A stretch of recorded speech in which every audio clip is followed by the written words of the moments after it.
구약 5번째 시간이고요. 오늘이 마지막 구약의 시간이 될 것 같습니다. 구약을 쭉 이렇게 이야기해 왔는데 어떻게 좀 구약이 머리에 좀 그려지십니까? 조금 그려지십니까? 사실 우리 미니가 네, 사실 어려워요. 그래서 저는 정말 그렇게 생각해요. 교회가 뭐 하는 곳이냐? 예배하는 곳이죠. 하지만 성경을 가만히 보면 또 예수님의 사역을 보면요. 그 교회 안에 교육은 항상 있었습니다. 교육이 없으면 안 될 것 같아요. 설교랑 또 이렇게 강의는요, 분명히 달라요. 저도 이제 설교도 하고 강의도 하지만 아무래도 이 강의는 정보를 어떻게 전달할 것인가, 정보를 잘 전달하는 게 중요한 거고, 설교는 여러분들의 마음이 감동이 되어야겠죠. 하나님의 감동이 되는 게 설교죠. 그래서 사실 설교로 정보를 전달한다라고 하는 건요, 굉장히 한계가 있는 것 같아요. 그래서 저도 지금은 안 떨려요. 강의는 재밌어요. 강의는 가볍게 올라오거든요. 강의는 어차피 제가 알고 있는 정보를 전달하면 되잖아요. 그냥 이렇게 스토리텔링으로 제가 알고 있는 이야기를 그냥 이렇게 쭉 전달하면 감동 안 받으셔도 돼요. 그냥 이게 보면은 그냥 이해되고 뭐 이걸 가지고 여러분들이 막 획가닥 막 변하지 않아도 돼요. 강의는 그런 목적이 아니거든요. 근데 설교는 그런 목적이니까 더 긴장이 되는 것 같고. 대신에 강의는 정보 전달을 잘 전달하는 게 중요하고 또 쉽게 전달하는 게 중요한데 생각보다 교회의 교육이 많이 줄었어요. 지금 이제 저희 지방에서 사경회를 하고 있고 원래 평양 대부흥도 이렇게 그 교육을 통해서 부흥이 일어나는 거고 예수님도 가르치는 사역을 반드시 했습니다. 근데 교회의 교육이 많이 사라졌다라고 하는 거에 대해서 좀 개인적으로 좀 아쉬움이 좀 있고 선전교회는 이렇게 강의 교육이 아마도 많이 있을 예정입니다. 그래서 영적인 소양이 좀 잘 갖춰졌으면 좋겠어요. 특별히 가장 기본은 성경 아니겠습니까? 뭐 다른 거야 뭐 그렇다 치더라도 성경 정도는 뭐 어디 가서 뭐 그냥 쫙 얘기할 정도는 아니더라도 어디서 성경 관련된 이야기를 들으면 이해할 정도는 좀 되어야 되지 않을까. 구약이 좀 어렵습니다. 그나마 전 시간에 좀 아주 어려운 부분을 끝냈기 때문에 오늘 이제 마지막 시간에는 저번 주보단 좀 쉬울 것 같은데 근데 들을만 하세요? 들을만 하세요? 네, 다행입니다.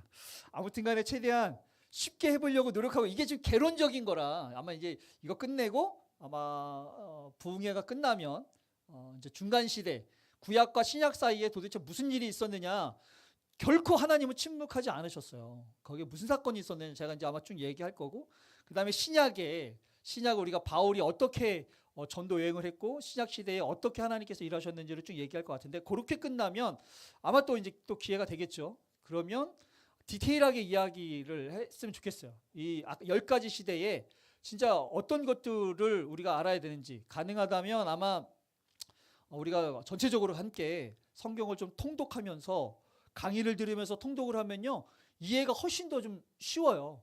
그래서 통독과 함께 강의를 또 그렇게 쭉 나가면 여러분들이 성경에 대해서 아마 좀 더 많이 알게 될 거고 하나님께서 그냥 또 성경이 막연한 게 아니고 진짜 이렇게 실체적인 거구나 라는 거를 알 수 있는 시간들을 아마 갖게 될 겁니다. 10가지 시대 이야기하고 있는데 10가지 시대 정도는 좀 외우셨으면 좋겠어요. 예, 외워줬으면 좋겠다. 최소한 외워지지 이렇게 어디서 절절절절 외우지 않더라도 얘기하면 그래 그 시대 이렇게 구분은 좀 줄 수 있었으면 좋겠습니다. 10가지 시대 얘기하고 있고요. 10가지 시대에 보면 첫 번째가 무슨 시대냐면 무슨 시대? 네, 창조 시대. 창조에 보면은 하나님께서 세상을 창조하시고 아담으로부터 그래서 뭐 타락했으니까 이제 여기에 죄와 그다음에 그 노아의 방주로 심판과 그리고 바벨탑 사건들이 창조 시대의 이야기입니다. 이스라엘이라고 하는 민족은요, 진짜 가만히 보면 역사는 아브라함부터 제대로 된 시작을 해요. 아브라함부터. 그래서 아브라함이 어디 나라 사람이라고 했는지 기억나시나요? 혹시? 이스라엘 사람이 이러지 마시고. 아람 사람이라고 그랬잖아요. 성경에서는요, 아람 사람으로 나와요. 그래서 고향이 어디냐면 아람의 도시 하란이에요.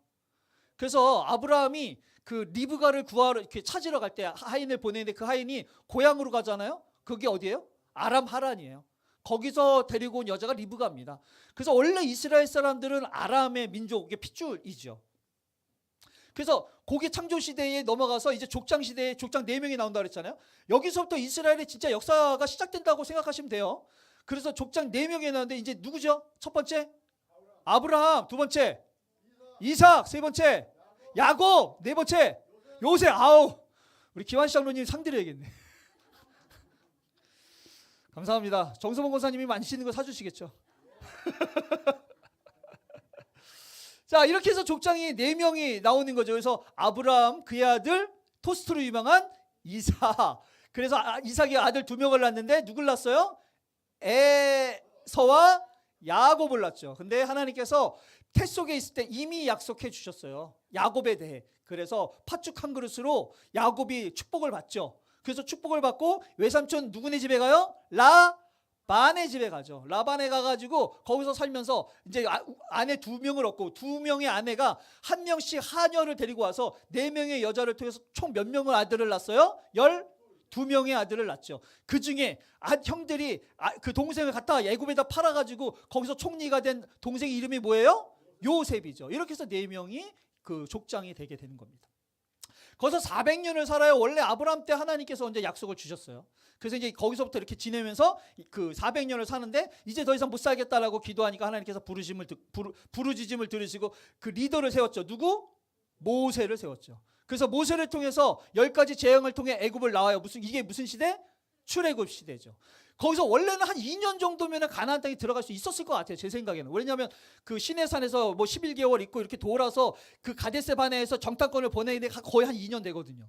원래 들어갈 수 있었던 것 같은데 거기서 10명의 정탐꾼이 이거 쉽지 않은데 차라리 그냥 돌아갔으면 좋겠어 이런 얘기 하다가 거기서 38년을 더 돌아가지고 그 미디안 광야에서 38년 총 40년을 돌아다녔던 시대를 무슨 시대라고 해요?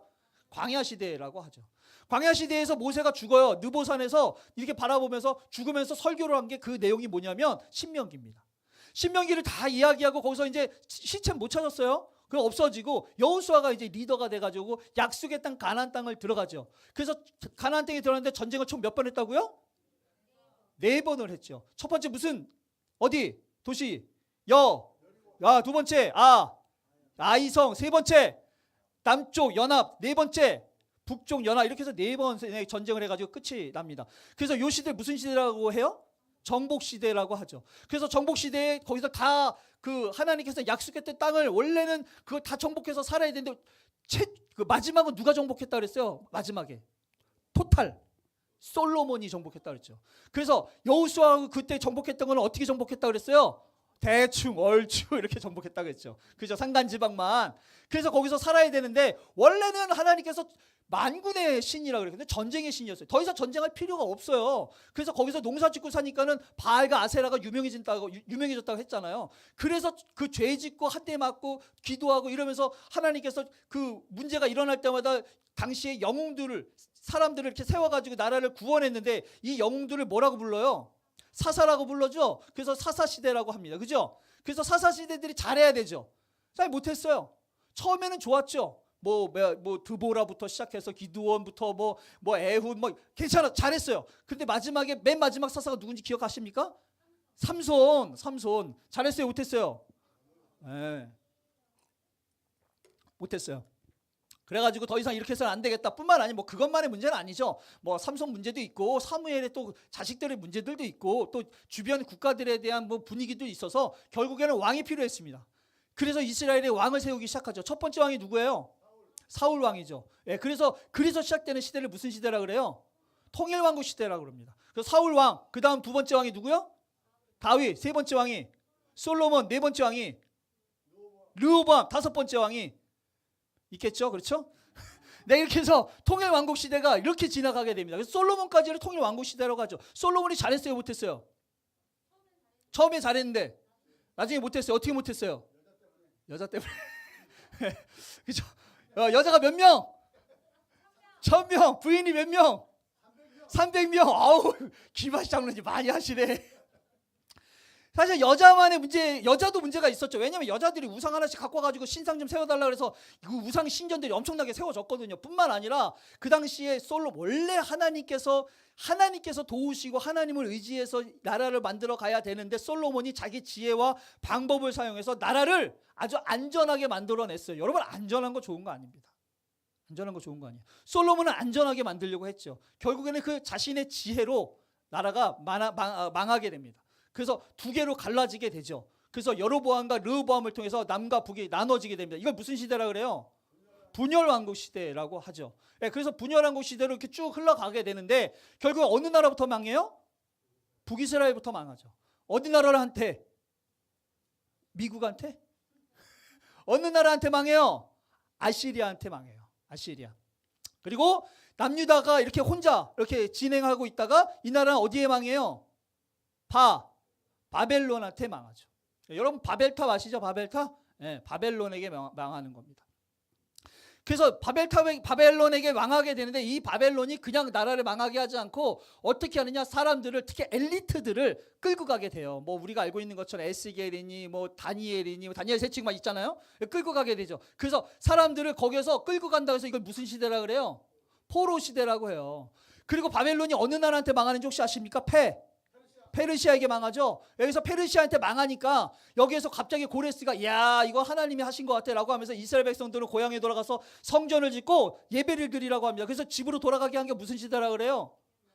포로 귀환 시대라 그래요. 그래서 들어가가지고 성전을 짓고 거기서 이제 성벽을 만들고 이래서 잘 먹고 잘 살려고 했는데 이게 쉽지 않았죠. 어쨌든 그래서 이제 막 말라기가 나오고 이렇게 되는 건데 요렇게까지가 해서 포로 귀환 시대가 되는 겁니다. 그리고 예수님이 나오기까지가 400년이 되는데 뭐 기록한 선지자가 없기 때문에 침묵 시대라고 하는 거예요. 그 사이에 기록한 선지자가 없기 때문에. 하지만 여러 가지로 하나님께서 일하셨죠. 그래서 이걸 중간 시대라고 이야기합니다. 요렇게 해서 10가지 시대를 제가 짧게 이야기했는데 이젠 좀 딱 들으니까 오죠? 안 와요? 저만 와요? 좀 오죠 이게? 예, 이제 이렇게 얘기하면 좀 빨리 얘기했어요. 이거 뭐 계속 막 길게 얘기할 수 없잖아요. 그래서 빨리빨리 얘기했는데 대충 요 정도 지금 제가 말씀드린 요 정도 흐름만 좀 대충 어떻게 알면 구약에 대한 이해를 하는데 굉장히 도움이 많이 됩니다. 예, 이해가 많이 되고요. 자, 오늘은 그래서 마지막으로 포로 귀환 시대에 대한 성경 마지막 이야기를 이제 해보려고 합니다. 자, 성경 구약을 하려면요 이스라엘만 있는 게 아니에요. 여러분 구약은 이스라엘만 있는 게 아닙니다. 여러 나라들이 나오기 때문에 이스라엘이라고 하는 나라가 어떤 나라하고 함께하고 싸우고 눈치 보고 문제가 일어나느냐 주변 국가에 대한 이해가 있어야 돼요. 그래서 제가 말씀드렸었는데 이스라엘의 주적들이 있습니다. 주적 기억나시죠? 그래서 처음에 족장 시대에는 어느 나라예요? 함께 있었던 나라가 족장 시대 어디서 탈출해요? 애굽. 그래서 족장 시대에서는요 애굽이 계속 나와요. 자, 그 다음에 사사 통일왕국 시대에는 어느 나라랑 싸워요? 골리앗, 블레셋, 그죠? 블레셋하고 싸우는 거예요. 자, 그 다음에 분열왕국 시대에는 초반 때 누구랑 싸워요? 나아만, 아몬, 아람과 싸우죠. 네. 자, 요렇게 지금 이해되셨어요? 갑자기 조용해지시네. 갑자기 어려워졌어요? 요런 나라들에 대해서 이렇게 왜 그 중간고사 이렇게 시험 보면은 줄 긋기 있잖아요. 자, 연결된 나라와 줄을 그시오. 이렇게 줄 글 수 있어야 돼. 요런 나라들과 함께 합니다. 자, 그다음 볼까요? 분열왕국 후반부에 북이스라엘을 멸망시켰던 나라 어디예요? 어느 나라가 나와요? 아시리아가 나와요. 이제부터 제국이에요. 싹 사라졌어요. 제국. 자, 아시리아가 나오고요. 자, 그다음에 포로 시대에는 어느 나라가 나와요? 느부갓네살, 바벨론이 나오죠. 예, 그래서 어느 나라가 망했어요? 남유다가 망했죠. 자, 그다음에 바벨론도 멸망했어요. 어느 나라부터 멸망하죠? 나라를 그 포로 귀환시킨 나라 페르시아. 성경에 바사라고 나오죠. 예, 그래서 이렇게 요 지금 6개의 나라가 그 당시 시대별로 성경에 계속 나타나서 이스라엘과 이렇게 계속 접촉을 하게 되는 거예요. 그래서 지도를 보면요. 자, 지도 갑니다. 이거 익숙해져야 돼요. 자, 지도 보면 자, 요 나라가 어느 나라일까요? 요 나라. 어디? 예, 여기 딱 보면 여러분 딱 보면 초록색이 저기밖에 없어요. 곡창지대. 그죠? 그래서 아무튼 간에 패권만 잡으면 어디로 고? 애굽으로 내치고 힘만 잡으면 애굽으로 내치고 그래서 그 애굽 사이에 뭐가 있냐면 자, 애굽 바로 위에 무슨 나라가 있어요? 딱 보니까 요 위에 요 무슨 나라? 남유다. 여기가 남유다. 예루살렘이 있는 남유다.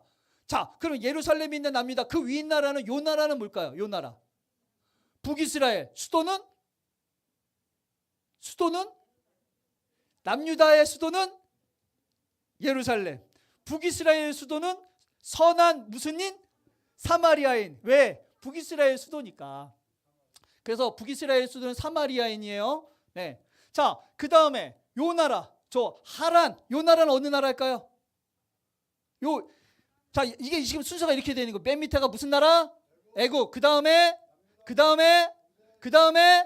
아람의 유명한 장군 누구 있어요?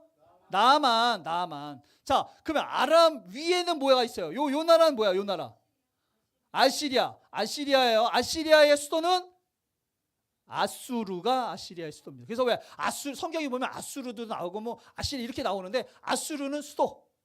그래서 나중에 아수르뿐만 아니라 여기에 이제 우리가 잘 알고 있는 니느웨.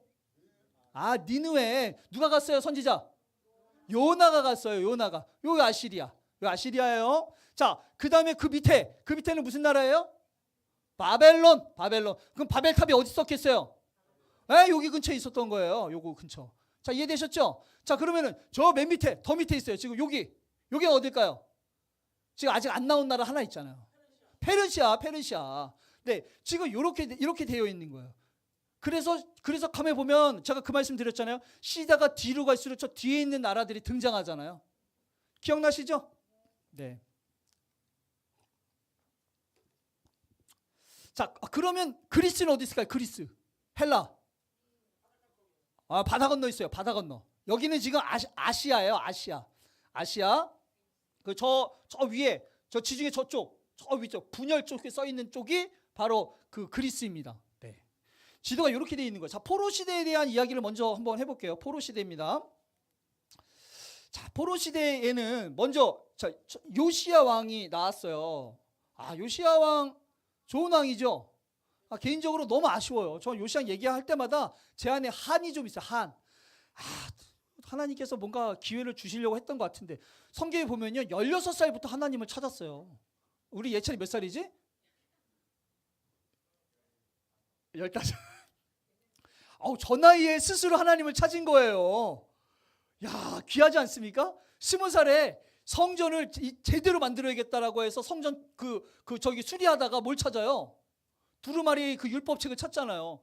그래가지고 이거 읽어달라 그래가지고 율법책을 읽으면서 막 옷을 찢으면서 하나님 앞에 막 회개하고 그 당시에 막 저쪽 북쪽까지 아시리아가 당시에 이제 좀 어려움이 있어가지고 북쪽까지 그 주인 없는 땅이 돼가지고 거기까지 다 종교 개혁을 익히고 아무튼간에 구약 역사상 가장 성대하게 유월절을 지내게 됩니다. 그래서 저때 또 하나님께서 특별하게 또 세워주셨던 선지자가 누구냐면 예레미야가 또 세워지잖아요. 그래서 진짜 나라 진짜 너무 괜찮았거든요. 근데 요때 아시리아가 이제 쓰러지기 시작했고 바벨론이 막 성장하게 됐어요. 그래서 딱 보니까 아시리아가 망하면 어쨌든 저기서 패권을 잡으면 어디로 가요?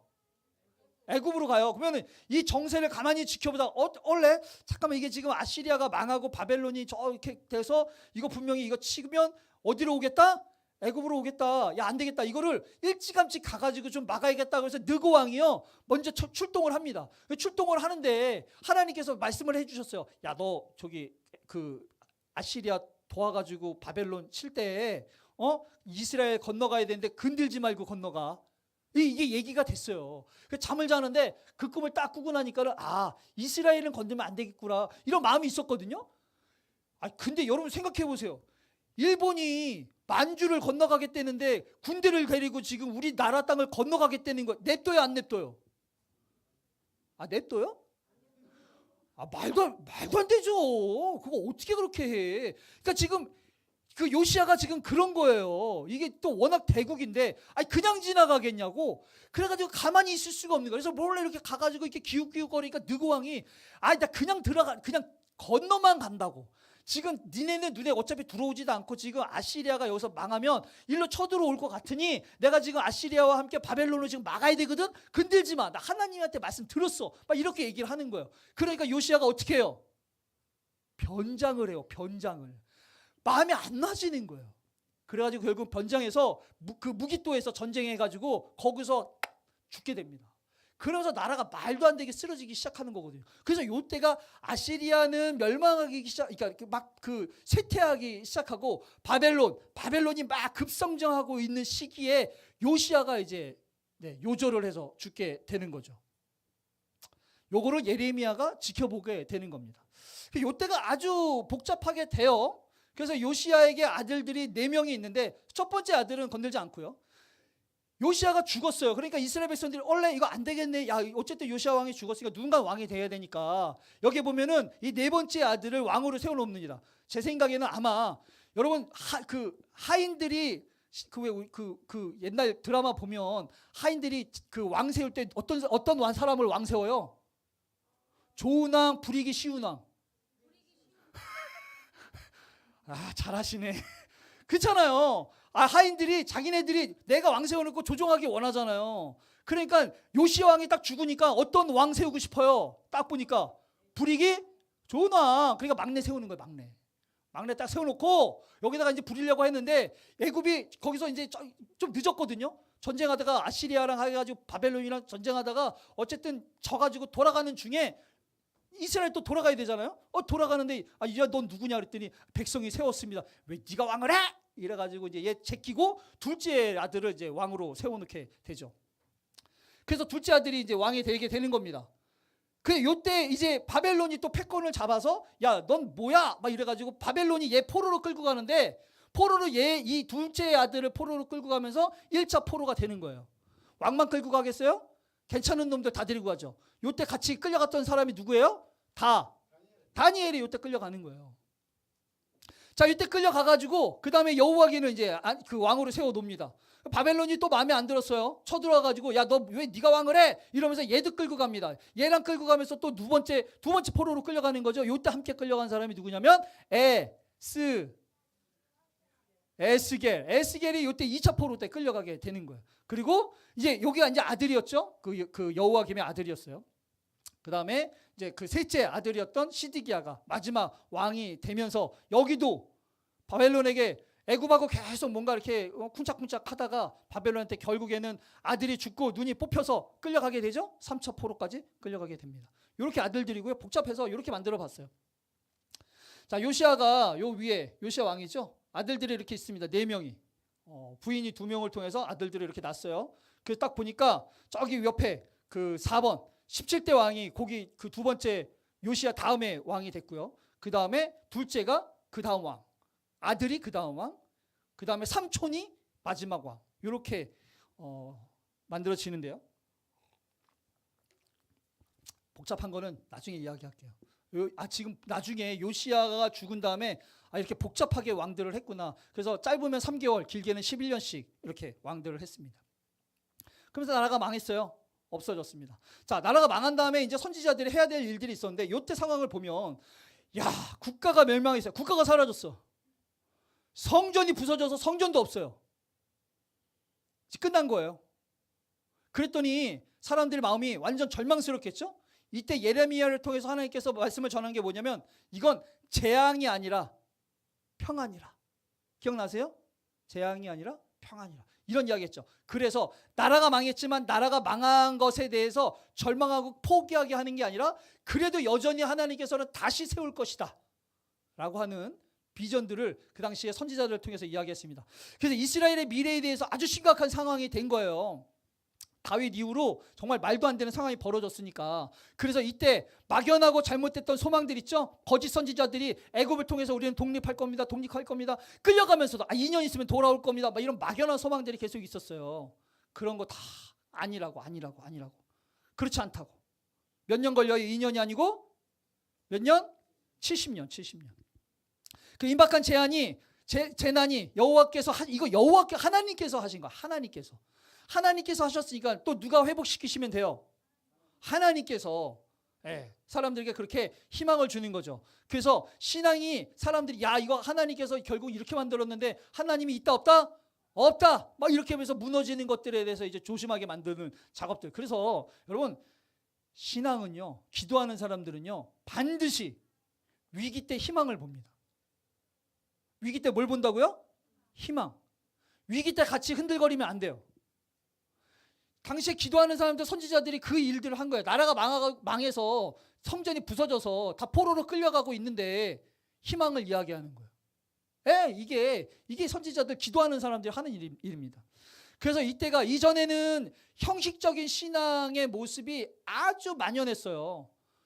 성전이 너무 중요한 거야. 성전을 뭐 그냥 우상처럼 섬겼으니까. 그리고 거기에서 제사를 드리는 자체, 제사 드리는 행위가 너무 중요했어요. 이렇게 형식적인 게.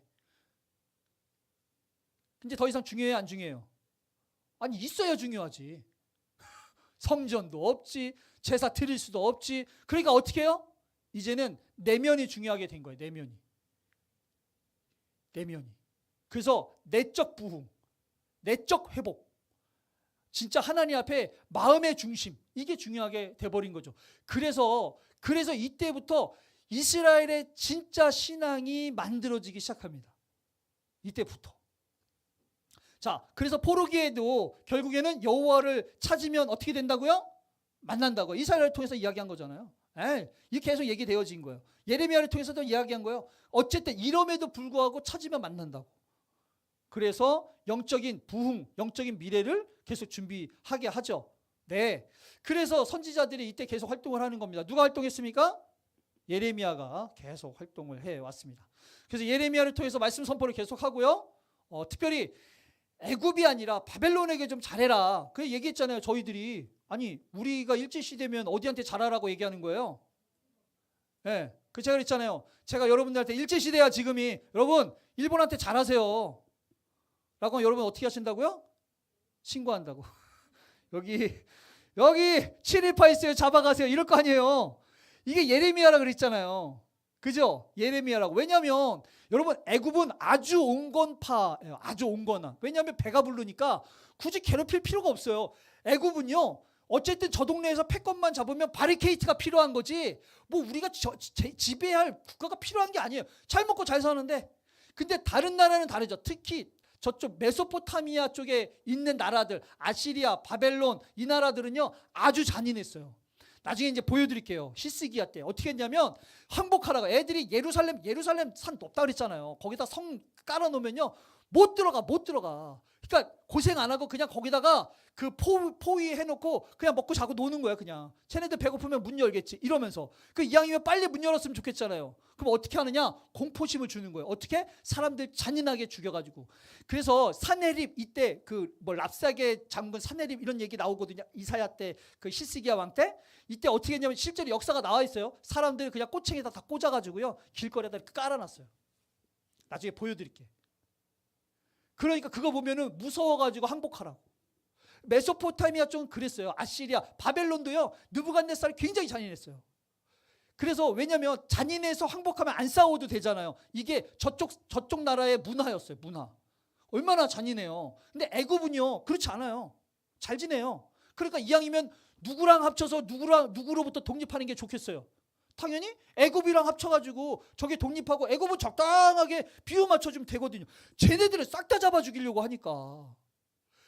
그러니까 자꾸 그 나라의 하인들은 신하들은 애굽이랑 힘 합쳐 봅시다. 워낙에 강대국이었으니까. 우리 조선시대 때 명나라 목숨 걸었던 것처럼 워낙에 그러니까 계속 이런 상황에서 아니다. 그래도 바벨론한테 잘해야 된다. 그래도 우리가 바벨론 눈치 봐야 된다. 그래도 바벨론 배신하면 안 된다. 예레미야가 계속 얘기했다가 결국엔 감옥에 갇히고 나중에 애굽으로 망명 가서 애굽에서 말씀 전하게 됩니다. 이게 예레미야였고요. 그 다음에 에스겔입니다. 에스겔 포로 2차 때 끌려갔다 그랬죠? 네, 포로 2차 때 끌려가서 거기서 파수꾼의 역할을 하는 거예요. 사람들이 잡혀왔으니까 마음이 어떻게 했어요? 물론 가면서 70년 만에 돌아올 거니까 가서 아들들 낳고 농사도 짓고 집도 잘 져서 열심히 살아라 이야기했지만 쉽지 않죠. 그러니까 예레미야가 에스겔이 거기 가서 하나님의 말씀을 계속 선포하면서 사람들이 하나님의 믿음을 신앙을 잘 만들 수 있도록 계속 파수꾼의 역할을 했던 게 에스겔이고요. 그래서 우리가 잘 알고 있는 마른 뼈의 환상을 보여주면서 비록 지금은 우리나라가 이 모양 이 꼴이지만 하나님께서 다시 우리들에게 군사처럼 만들어낼 것이다 라고 이야기했던 사람이 에스겔이었죠. 자, 바벨론의 왕은 느부갓네살 왕입니다. 바벨론에 대해서 우리 저번 주에 영상 봤죠? 네, 대단한 나라였어요. 건축도 아주 잘했고요.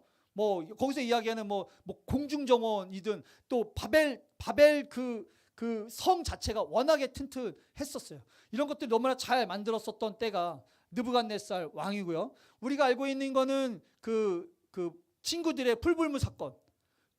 신상을 잘 만들어서 절해라라고 했는데 그렇게 하지 않았죠. 그 세 명을 불 붙여가지고 거기 집어넣으려고 이렇게 했던 작업들이 바로 느부갓네살 바벨론 때의 이야기입니다. 나중에는 7년 동안 정신병이 들어가지고요, 완전히 맛이 가서 엄청 대단하거든요. 이 나라가 역사가 되게, 그러니까 그 나라 자체가 굉장히 세요. 이제 나중에 이 나라가 어떻게 망했는지에 대해서 얘기를 해드릴게요. 너무 재밌어요. 너무 재밌는데 70년 만에 말도 안 되게 무너져, 이 강대국이. 근데 그 전에 가만히 보면 느부갓네살이 이렇게 정말 뭐 대단한 왕이었는데 7년 동안 우리가 알고 있는 것처럼 짐승처럼 돌아다니다가 맛이 가잖아요. 느부갓네살 왕이에요. 자, 다니엘 얘기해 볼까요? 이때 마지막까지 활동했던 사람이 다니엘입니다. 야, 다니엘이 정말 어마어마합니다. 1차 포로 때 끌려왔다 그랬잖아요. 그죠? 네, 그래서 우리가 성경에 알고 있는 것처럼 그 궁에 들어가 가지고 거기서 뭐 음식 안 먹겠다고 막 그러면서 이렇게 버텨내잖아요. 이 당시에 그 바벨론이 어느 나라한테 멸망하냐면 페르시아한테 멸망하지만 결국 메대의 왕을 섬기게 됩니다. 그게 다리오 왕이에요. 그 나중에도 얘기했지만 사자굴 사건 있잖아요. 그거는 친구들은 느부갓네살 때 바벨론 때 그런 거고, 바벨론이 이제 멸망해서 메대라고 하는 나라로부터 지배를 받는데 이때 왕이 다리오 왕입니다.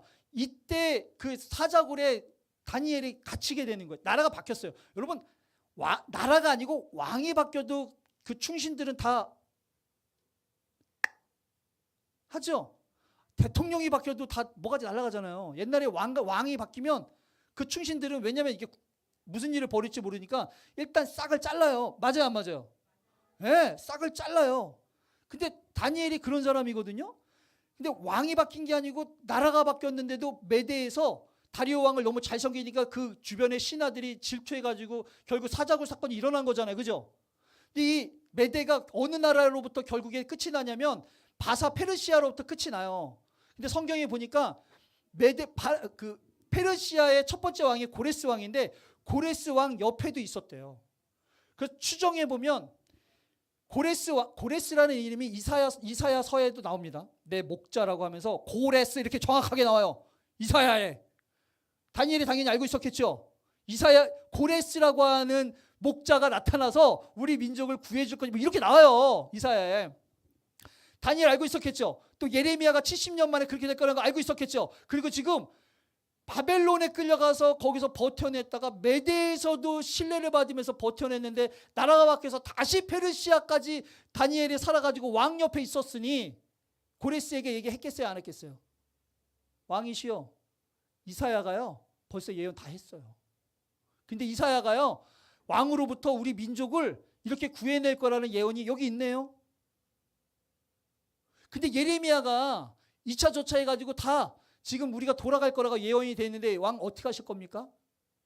이러지 않았겠습니까? 아니, 페르시아의 왕이 이 나라를 다 정복했는데 어느 날 자고 일어났더니 하나님이 주셨으니까 니네 돌아가가지고 성전을 지으라는 얘기가 말이 돼야 안 돼요?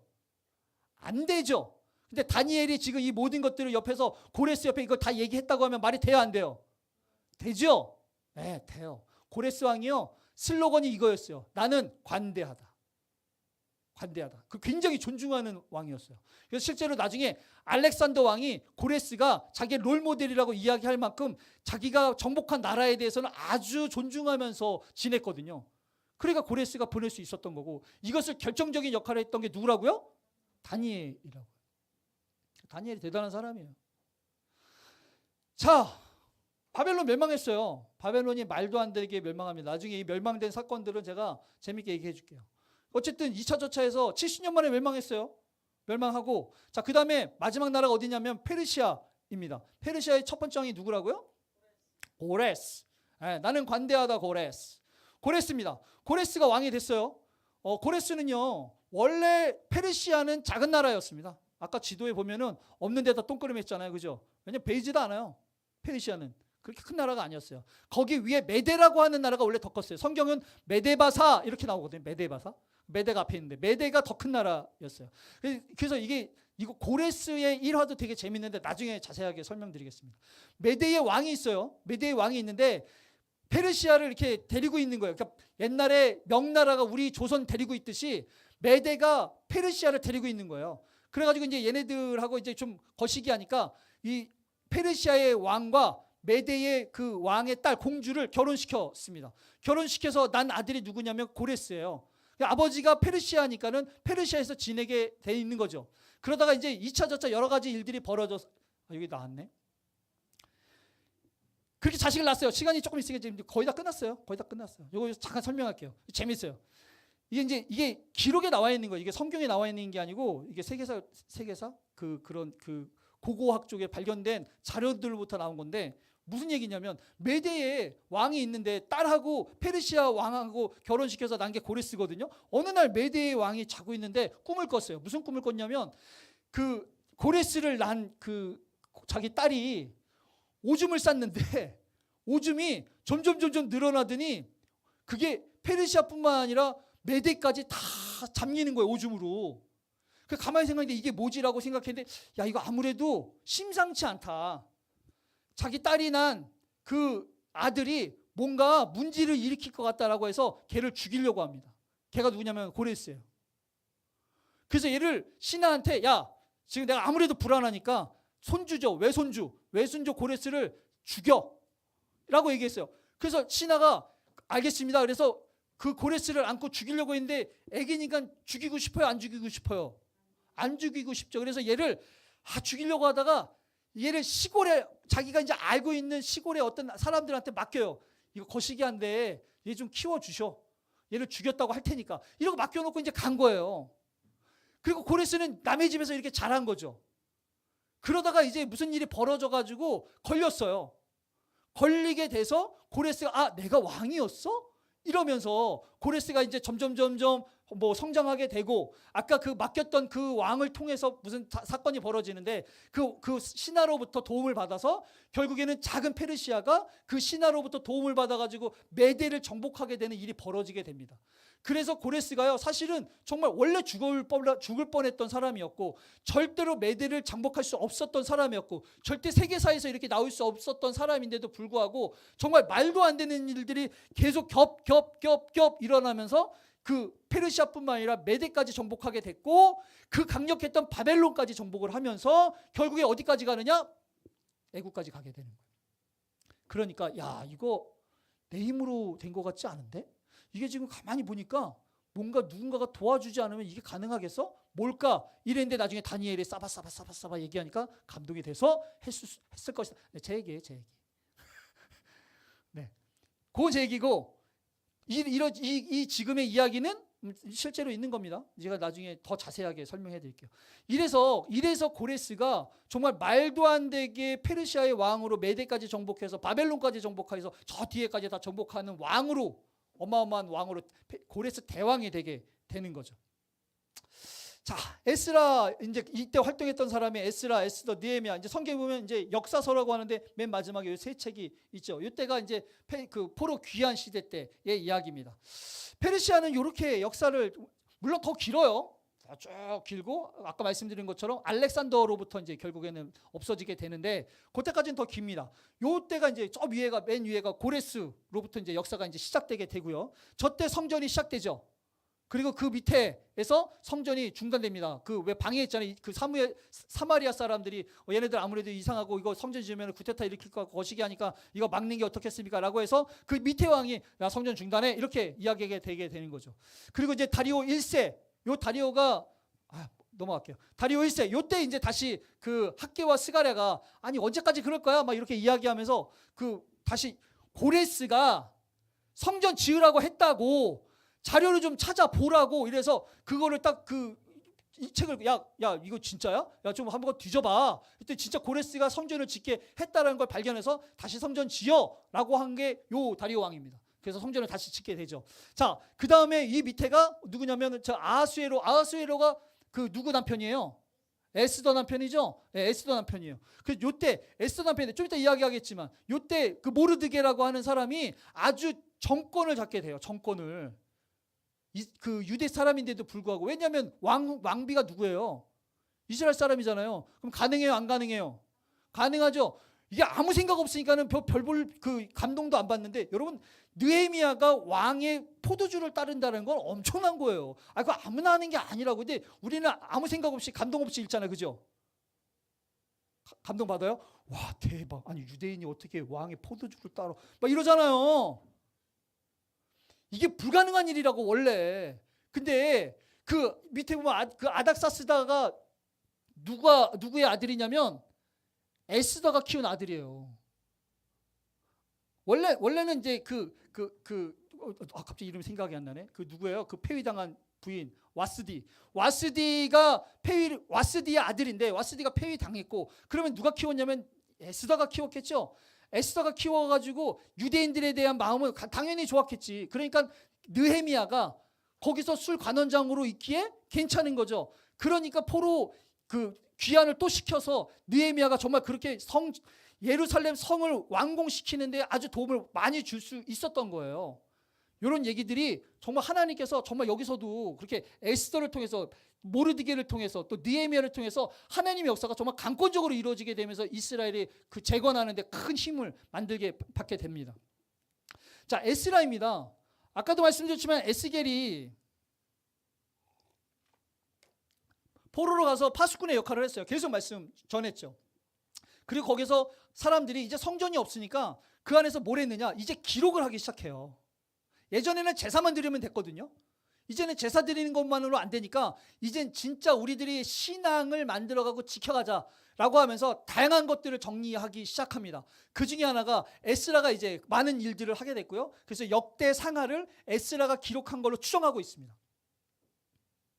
그리고 에스라로부터 정말 그 당시에 신앙의 어떤 핵심 중요한 것들이 회복되어져 가는 개혁을 만들어가기 시작하죠. 에스라입니다. 자, 에스라가 정말 큰일 많이 했어요. 네, 그리고 이제 거의 뭐라 그럴까요? 마지막에 꽃을 피우려고 했지만 잘 안 됐어요.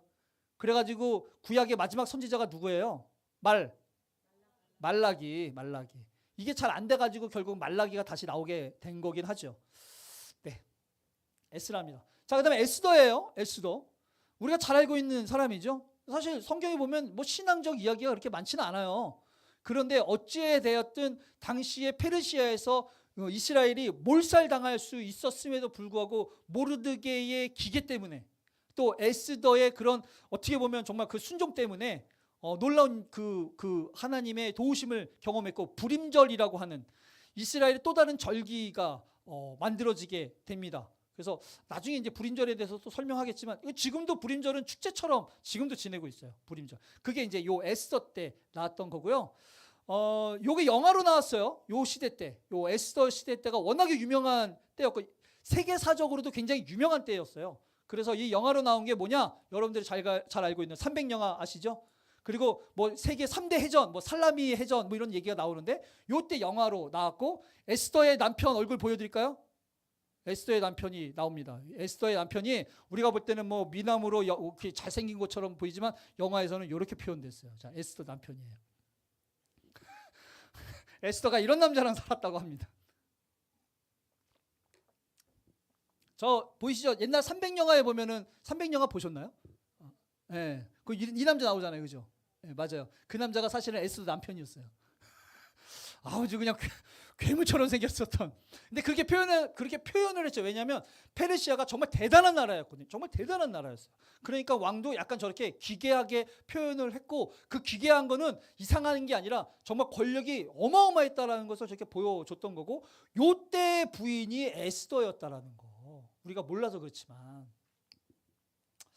에스더였습니다. 그래서 이때가 에스더뿐만 아니라 모르드게가요. 성경에 보면 그의 백성의 이익을 도모하고 이스라엘 사람들을 왜냐하면 부인이 에스더고 이제 그 하만이라고 하는 장군을 죽이면서 이스라엘 사람들의 지위가 굉장히 올라갑니다. 특히 모르드게는요 왕으로부터 더 인정받아서 더 그 중요한 역할들을 하게 되는데 그 지위를 뭐라느냐? 자신의 백성들, 이스라엘 사람들을 정말 잘 돌봐주는 거고 그 사람들한테 기회를 주게 되는데 그 혜택을 받은 사람이 누구냐면 느헤미야가 혜택을 받는 거예요. 그래서 그 느헤미야가 백성들에 대한 애틋함이 남달랐겠죠. 그러니까 예루살렘의 성이 무너졌다고 하니 그 큰 책임감을 가지고 거기에서 이제 왕에게 특별하게 얘기한 다음에 또 거기 돌아가는 길에 거기 가서 일할 것까지 다 왕에게 담대하게 이야기합니다. 나 이런 거 필요합니다. 저런 거 필요합니다. 이거 도와주세요 라고 얘기할 수 있었던 거냐. 여러분, 왕비도 마음대로 가서 얘기할 수 없었던 위대한 나라예요. 근데 하인이, 그것도 이 페르시아의 사람도 아닌 지배국의 그 신하가 그렇게 도와달라고 얘기한다는 건요, 말도 안 되는데 그 뒷배경에 보면은 모르드게가 있었고 에스더가 있었기 때문에 그렇게 얘기할 수 있는 분위기가 만들어진 거죠. 이런 걸 알아야 좀 성경이 재밌는데, 이러면 좀 저만 재밌어요? 나 맨날 이렇게 강의만 했으면 좋겠어요. 강의 재밌게 하죠, 제가. 강의 재밌어요. 얼마나 하고 싶었겠어요, 제가. 예? 그냥 입이 근질근질해요, 아주 그냥. 아직도 할 게 그냥 쌓였어요, 제가. 하여튼 재밌게 해드릴게, 내가. 에스더예요, 에스더. 그래서 성경에 보면 이런 것들이 다 연결돼 있어요. 여러분, 그 에스더 때 죽이려고 했던 사람이 누구냐면 하만입니다. 하만이 성경에 보면 누구로 나왔냐면 아각자손이라고 나와 있어요. 아각자손이 누구냐면요, 사울 왕이 하나님 앞에 당시에 아말렉을 다 진멸하라고 이야기했거든요. 다 죽여라. 근데 안 죽였어요. 뭘 안 죽였냐면 좋은 동물들을 안 죽였죠. 왕도 안 죽였어요. 그 왕 죽이지 않은 그 왕의 이름이 뭐겠어요? 아각. 안 죽인 거예요. 여러분, 그 아말렉을 거의 그렇게 힘들게 했던 민족이 어디냐면 이스라엘 사람들입니다. 이스라엘 사람들이니까 당연히 그 아각 자손들은 이스라엘 사람들 기분 좋겠어요, 안 좋겠어요? 그죠? 안 좋죠. 우리나라도 일제히 안 좋잖아요. 100년이 지난들 좋겠습니까? 그러니까 이런 앙금이 있는 거예요. 그리고 이런 앙금들 때문에 하만이 굳이 이스라엘 사람들을 당시에 아주 몰살시키려고 아주 환장을 하고 죽이려고 했거든요. 사울 왕 때문에. 사울 왕이 그때 순종을 못 해가지고. 이런 게 여기까지 영향을 미치는 거를 성경을 알아야 이게 재밌지. 이게 성경이 알아야. 그래서 이런 걸 보면서 사울이 그때 죽였으면 이 고생 안 했을 텐데 이런 생각도 할 수 있는 거예요. 어쨌든. 자, 에스더입니다. 그래서 에스더 때문에 어떻게 보면 느헤미야가 나타날 수 있었고 에스더 때문에 느헤미야가 활동하는 데에 지장이 없을 수 있었던 거죠. 느헤미야가 이제 마지막으로 나타나게 됩니다. 자, 느헤미야가 이제 저때가 3차 귀환을 해서 성전은 이미 끝났고, 그리고 이제 느헤미야가 가가지고 무너진 성벽을 완공을 하는데 며칠 만에 완공했어요? 우리 사랑 프로젝트 며칠 했어요, 그때? 자, 성벽 며칠 만에 완공했어요? 52일 만에 완공을 했습니다. 물론 여러 가지 방해가 있었고 위협도 있었지만 한 손에는 칼로 한 손에는 또 작업을 하면서 잘 마무리를 졌죠. 그리고 뿐만 아니라 요때 또 이후에 에스더와 함께 성전이 완공되고 성벽이 완공되면서 율법을 제대로 반포하고 사람들에게 하나님 앞에 제대로 하나님을 섬기자라고 아주 개혁을 잘 일으켰지만 오래가지 않아서 말라기가 다시 나오게 된 거죠. 이러면서 구약이 끝나게 되는 겁니다. 여러분 박수 한번 쳐주시는데 어떻게 좀 머릿속에 이렇게 조금 이렇게 정리가 되시나요? 오늘은 구약에 대한 이야기를 했고요. 사실 이렇게 성경을 알아가면 연결된 게 굉장히 많아요. 그 전 사건들과 전 사건들이. 그리고 그 뒤 배경을 보면요, 이게 그냥 에스더 이야기지만 사실 느헤미야까지 영향을 미치는 거를 이렇게 이야기를 해야지 알게 되는 거고, 하나님께서 정말 섬세하게 디테일하게 진짜 이렇게 역사하셔서 하나님의 역사를 정말 놀랍게 써가시는구나, 그 무엇 하나 우연이 없구나라는 걸 알게 되는 거고, 이런 하나님이 아까도 말씀드렸지만 400년과 예수님까지 준비시키시는데요, 아주 놀라운 일들을 준비시키시게 됩니다. 그래서 이 중간 시대는 이후에 또 제가 알렉산더 이야기를 하면서 여러분들에게 400년 동안 무슨 얘기가 있는지를 잘 말씀드리도록 하겠습니다. 재밌으십니까? 네, 이번 기회에 이러면서 여러분들이 좀 성경을 읽는 거는 사실 저는 좀 무슨 생각을 하냐면, 성경을 읽는다는 건 쉽지 않아요. 읽다 보면 다 잊어버려요. 그래서 성경을 잘 모르시는 분들은 저는 만화책 읽기를 좀 권유합니다. 만화책, 좀 두꺼운 만화책들을 읽으면요, 네, 좀 이해하는데 훨씬 더 좀 도움이 되고, 제가 지금 이렇게 강의를 한 걸 저희 그 유튜브 채널에 가면 다 볼 수 있어요. 그런 강의를 보면서 읽으면 훨씬 더 도움이 많이 될 거고요. 그렇게 이제 그 만화책을 좀 읽으면서 구약을 좀 이해하시고, 만약에 만화책은 난 그 정도는 아니야라고 하시는 분들은 저는 웬만하면 좀 쉬운 성경이나 표준세 번역을 읽기를 좀 권해요. 그게 그나마 좀 이해하기가 훨씬 더 쉬우니까 그렇게 하면서 성경을 읽는데, 이게 이제 저도 통독 이러면 벌써 이게 숙제 같아서 약간 오늘 2장 읽어야지. 그래서 2장 읽는데 이렇게 급급하잖아요. 그래 남는 게 많지 않더라고요. 이런 거를 이제 이렇게 공부하면서 읽으면 확실히 많이 남으니까, 이런 기회에 성경을 읽는기보다는 좀 만화책을 좀 읽어가거나 좀 성경을 좀 새롭게 그렇게 접하면서 조금씩 더 큰 뼈대를 먼저 만들어가는 작업을 좀 해두시면, 이제 이후에 제가 또 강의를 아마 또 디테일하게 쭉 들어갈 텐데 훨씬 더 재밌을 거예요. 훨씬 더. 그렇게 되면. 네. 그렇게 좀 우리 산정교회가 성경을 좀 잘 알아갔으면 좋겠고, 아까도 제가 그렇게 기도했어요. 이게 그냥 지식적으로가 아니라, 나 성경 좀 알아 이러면 어느 목사님 설교하는데 막 목사님 잘 모르시네 이렇게 비판하는 용어로 사용하지 마시고, 이왕이면 좀 이런 시간들을 통해서 하나님께서 진짜 이렇게 일하시는데 내 삶에서도 이렇게 일하시겠구나. 그냥 나만 내 인생에서만 역사하시는 게 아니고 나를 이끌어 가시기 위해서 정말 다양한 곳에 하나님께서 역사하셨고, 진짜 하나님께서 이 시대에 역사를 만들어 가시고, 그래서 우리의 눈으로 보이지 않지만 정말 많은 일들을 하나님께서 주관하고 계시는구나라는 것들을 깨달으면서 그 신앙이 저의 여러분 가운데 좀 만들어지는 시간들로 이 시간들이 좀 사용되었으면 좋겠습니다. 네, 주기도문하고 오늘 이 강의 마치도록 하겠습니다. 함께 기도하시겠습니다. 하늘에 계신 우리 아버지여,